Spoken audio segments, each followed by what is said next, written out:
Hello guys, today we will learn about how you can upgrade your individual selling plan to professional selling plan and professional selling plan to individual.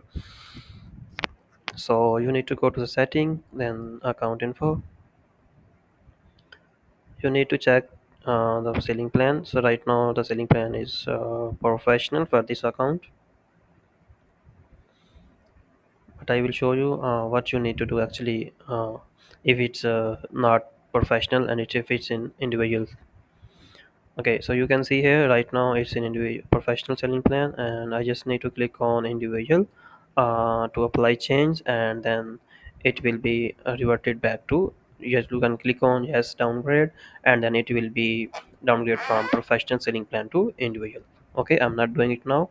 Okay, I'm going to discard the changing. If it's showing as individual, then you just simply need to click on professional, and then you can click on apply changes. And because this is already in professional selling plan, so it's not showing me apply the option to apply change. So you can just simply apply, and it will convert back into the professional selling plan from individual. That's how you can change your professional selling plan.